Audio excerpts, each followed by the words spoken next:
नमस्कार मित्रांनो. आज आहे आमचा वाराणसीतला दिवस तिसरा आणि आज आम्ही जाणार आहोत काशी चाडभांडार, सारनाथ आणि वाराणसीतली काही प्राचीन मंदिरं. हा ब्लॉग शेवटपर्यंत आवर्जून बघा.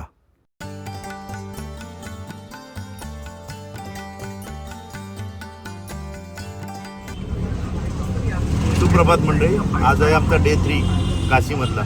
काल आमचं व्यवस्थित काशीचं दर्शन झालं, काशी ज्योतिर्लिंगाचं. त्याच्यानंतर आम्ही गंगा आरतीचं दर्शन घेतलं संध्याकाळी आणि त्याच्यानंतर आमचा दिवस आम्ही काल संपवला. आजच्या दिवशी आम्ही आता चाललो सारनाथला. सारनाथ काशीपासून साधारणतः 15 किलोमीटर अंतरावर आहे. तिथे अशोक स्तंभ जे आपल्या 4 सिंहांचं जे प्रतीक आहे ते त्याची प्रतिकृती ते तिथून आलेलं आहे. तर ते तिकडे ठेवलेलं आहे सारनाथला आणि तिथे सर्वात जुनं बौद्धांचं स्तूप आहे. तर ते एक पूर्ण म्युझियम आहे. तर आम्ही ते आता बघायला चाललो. तर आम्ही डायरेक्ट रिक्षा केलेली आहे रिटर्नसाठी आणि मग तिथून आल्यानंतर आम्ही आमचा दिवस जसं काही मंदिर आहे, काही शॉपिंग आहे, काही ठिकाणी खाणार आहोत. ते जे काय आम्ही करू ते आम्ही तुम्हाला सांगू. काशी जिथे शंकराचं अधिष्ठान आहे तिथूनच थोड्या अंतरावर भगवान बुद्धांनी जगाला शांती, करुणा आणि अहिंसेचा मार्ग दाखवला. ही जागा केवळ ऐतिहासिक नाही तर आत्मशांती अनुभवण्याची एक खास भूमी आहे. ज्ञानप्राप्तीनंतर भगवान गौतम बुद्ध इथेच आपल्या 5 शिष्यांना पहिल्यांदा उपदेश देण्यासाठी आले. या ऐतिहासिक घटनेला धर्मचक्र प्रवर्तन असं म्हणतात. याच क्षणापासून बौद्ध धम्माचा प्रवास संपूर्ण जगात सुरू झाला. सारनाथमध्ये असलेलं मूलगंधकुटी विहार हे ध्यान आणि प्रार्थनेसाठी प्रसिद्ध आहे. आजही देश विदेशातून बौद्ध भिक्षू आणि भाविक इथे ध्यानधारणा करण्यासाठी येतात. जपान, थायलंड, श्रीलंका, तिबेट अशा अनेक देशांचा प्रभाव इथल्या वास्तूंमध्ये स्पष्ट दिसून येतो.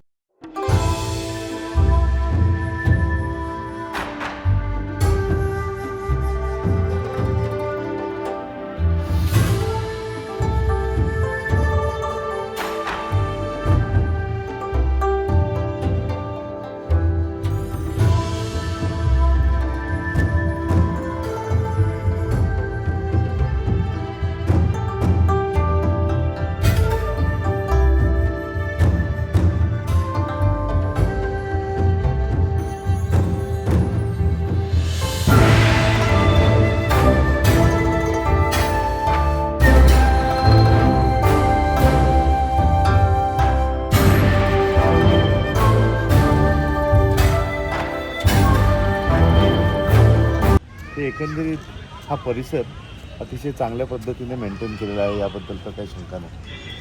हे मंदिरही अतिशय शांत आणि छान आहे आणि हा परिसर एकंदरीत हा जो त्यांनी बगीचा आणि काही फुलं आणि काही नैसर्गिक गोष्टी ज्या जतन करून ठेवलेल्या आहेत, ज्या मेंटेन करतात, ते अतिशय उत्कृष्ट पद्धतीने केले. इथे त्यांनी एक पेटी ठेवलेली आहे की याच्यासाठी काही तुम्ही देणगी स्वरूपात काही देण्याची जर का तुम्ही मदत केलीत तर तो याच मेंटेनन्ससाठी तो वापरता येईल. अतिशय चांगली जागा आहे. मंडळी, काशीला जर का तुम्ही येणार असाल तर सारनाथला नक्की भेट द्या. सकाळी उगवलेला चंद्र हा ॲक्च्युली सूर्य आहे. आत्ता टेम्परेचर आहे 10 सारनाथमध्ये, तर तो सूर्यही दिसतोय चंद्रासारखा. आणि ही आहे गौतम बुद्धांची 80 फुटी मूर्ती. हे आहे या एरियाचं खास आकर्षण.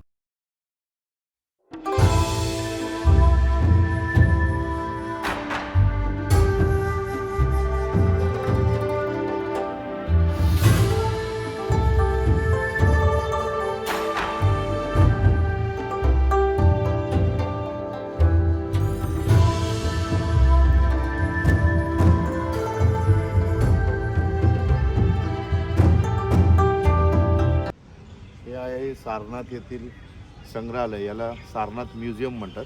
जो खरा अशोक स्तंभ आहे तो इथेच ठेवलेला आहे.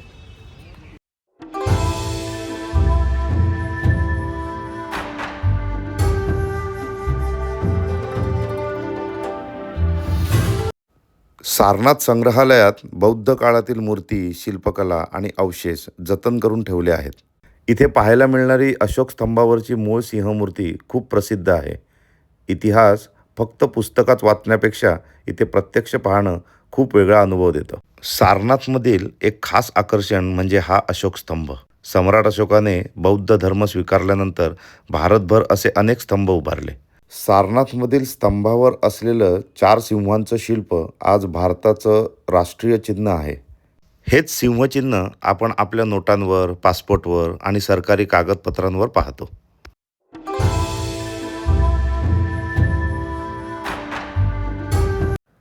हे या जागेच्या उत्खननातून मिळालेले काही अवशेष.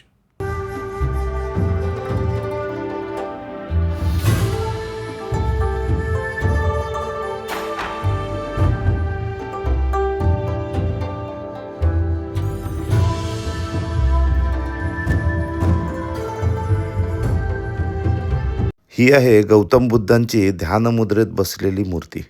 इथल्या मूर्तींचा इतिहास गुप्त काळाशी जोडला जातो, जो भारतीय शिल्पकलेचा सुवर्णकाळ मानला जातो. या काळातील बुद्धमूर्ती साधेपणा, सौंदर्य आणि आध्यात्मिक भाव यासाठी विशेष प्रसिद्ध आहे. सर्व मुद्रा ज्या आहेत, मूर्ती ज्या आहेत, त्या उत्खननातून मिळालेल्या मुद्रा आहेत, त्या इकडे संग्रहित करण्यात आलेल्या आहेत. हा अशोक स्तंभ आहे आणि हे अशोक चक्र आहे. हे ॲक्च्युली अशोक स्तंभाच्या वरती होतं. ते जेव्हा परकीयांची आक्रमणं झाली त्याच्यात त्यांनी तो तोडण्यात आलेलं होतं. तर त्यातल्या काही पार्टिकल संग्रहित करण्यात आलेले आहेत. म्हणजे अशोक चक्र आणि याचे 24 आऱ्या. तर आता उत्खननामध्ये एवढंच उरलेलं आहे, बाकीचं सगळं परकीय आक्रमणांमध्ये नाश पावलं. आणि ही गौतम बुद्धांची मूर्ती ही पहिल्या शतकातली आहे. म्हणजे जर तुम्ही बघितलं आपल्या इकडच्या अजिंठा आणि वेरूळच्या ज्या लेण्या आहेत त्या पहिल्या शतकातल्या आहेत. म्हणजे हा सेम कालखंडातल्या सगळ्या मूर्ती आहेत. ह्या एकाच शिळेवरती गौतम बुद्धांच्या आयुष्याचा संपूर्ण सारांश मांडलेला आहे. पहिले लुंबिनी, जिथे त्यांचा जन्म झाला. नंतर बोधगया, जिथे त्यांना ज्ञानाची प्राप्ती झाली. नंतर सारनाथ, जिथे त्यांनी पहिला उपदेश दिला. आणि चौथं कुशीनगर, जिथे त्यांचा महापरिनिर्वाण झाला.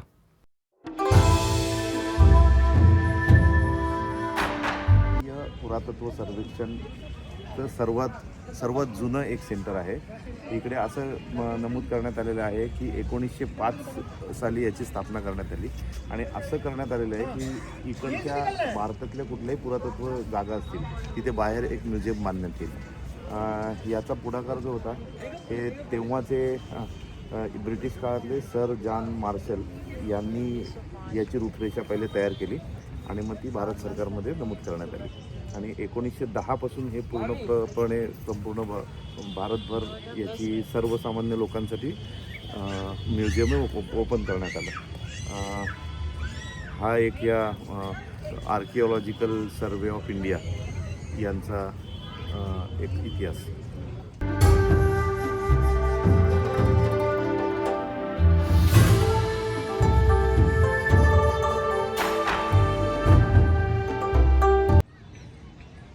गौतम बुद्धांनी या ठिकाणी सारनाथ येथे सर्वात पहिले धर्मचक्र प्रवर्तन केलं.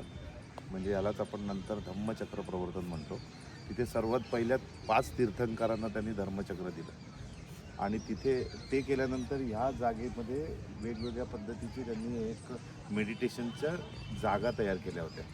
बौद्ध धर्मामध्ये मूर्तीपूजा होत नाही, तिथे मेडिटेशनला जास्त प्राधान्य दिलं जातं. तर ह्या सगळ्या जागा ज्या आहेत ना, इथे त्यांनी मेडिटेशन आणि ज्ञानप्राप्तीसाठी ठेवलेल्या होत्या. जेव्हा 12व्या शतकामध्ये मुघलांची आक्रमणं झाली तेव्हा त्यांनी ह्या जागेवर सुद्धा आक्रमणं केली आणि ती पूर्ण जमीनदोस्त केली. त्याच्यानंतर प्रत्येकजण जे कोणी आपल्यावरती चढाई करत आले भारतामध्ये त्यांनी इथे आक्रमणं केली आणि सर्व जिकडे जी मॉन्युमेंट होती किंवा इकडच्या ज्या कलाकृती होत्या त्या सगळ्या त्यांनी भंग पावले.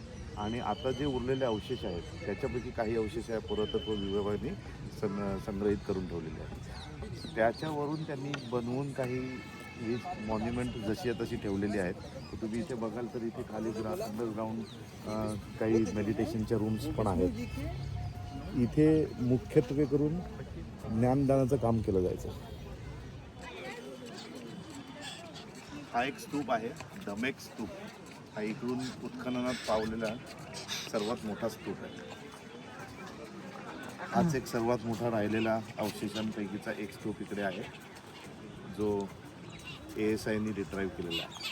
तिथे अजून पण 1-2 स्तूप आहेत. एक अशोक स्तंभ आहे. ॲक्च्युअली जो अशोक स्तंभ होता जो 4 सिंहांचा आणि त्याचा स्तंभ हा इथूनच उत्खननातून मिळालेला आहे. इकडे काही क्षणचित्र लावलेली आहेत की ज्या उत्खननाच्या वेळेची काही चित्र इथे आहेत की तो कसा मिळाला, कसा उत्खनन करण्यात आलं, ते तेव्हापासूनची चित्र आहे. ही वास्तू परत नोव्हेंबर 2020ला योगीजी आणि मोदीजींनी त्याचं उद्घाटन केलेलं आहे. याला आत्ता जे तुम्ही बघताय हे अतिशय चांगलं रूप आलेलं आहे. म्हणजे प्रॉपर गार्डन बनवलं आहे, त्याचं मेंटेनन्स करतायत. तर हे जे आहे हे त्यांनी लोकार्पण केलेलं होतं 2020मध्ये. बुद्धिस्ट जागा असल्यामुळे इथे भरपूर परदेशी पर्यटक येतात, मुख्यत्वे करून आपले साऊथ ईस्टर्न कंट्रीज की जिथे बुद्धिझम सर्वात जास्त प्रमाणात फॉलो केला जातो, जसं की जपान, चायना, मलेशिया या देशांमधून इथे भरपूर पर्यटक येतात. धमेक स्तूपाची उंची साधारण 43 मीटर किंवा सुमारे 140 फूट आहे. हा स्तूप मूळतः सम्राट अशोकाच्या काळात बांधला गेला होता आणि नंतर गुप्त काळात त्याची रचना अधिक भव्य करण्यात आली. स्तूपाच्या खालच्या भागावर सुंदर नक्षीकाम आणि कमळ फुलांच्या आकृती पाहायला मिळतात, ज्या त्या काळातील उत्कृष्ट शिल्पकलेचं उदाहरण आहेत. त्या पुरातत्व खात्याकडून जे मिळालेले आहे ते जसे ते तसे ठेवलेले आहेत. आणि त्यावेळी जी बांधकामाची क्वालिटी होती ती कशी होती ती कळते आपल्याला. आणि हल्लीच्या विटा, हीच ती शिळा ज्याच्यावरती अशोक स्तंभ पुनर्प्राप्त करण्यात आला.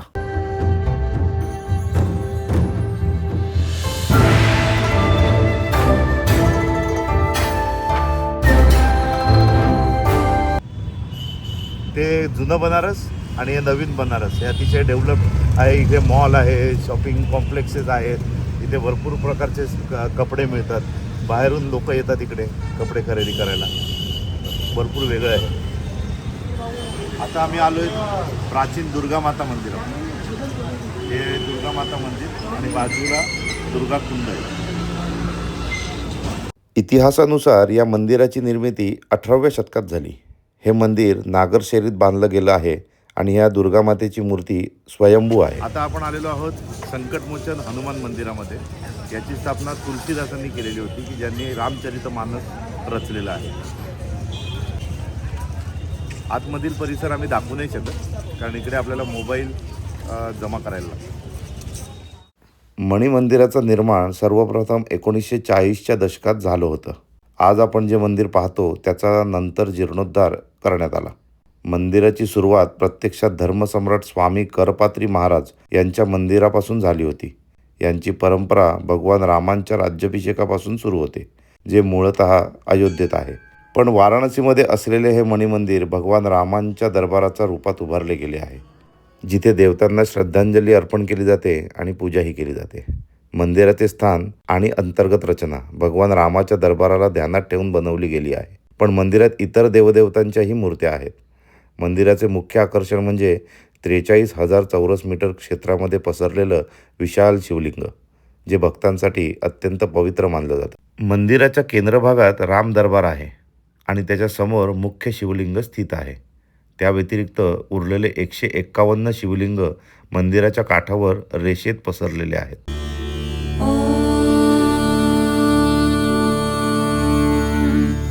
नमः शिवाय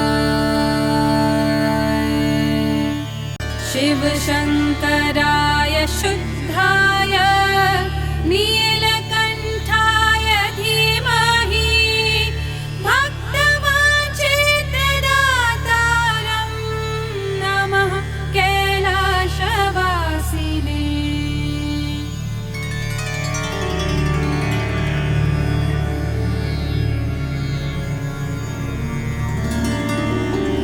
नमः सद्गुणदेवाय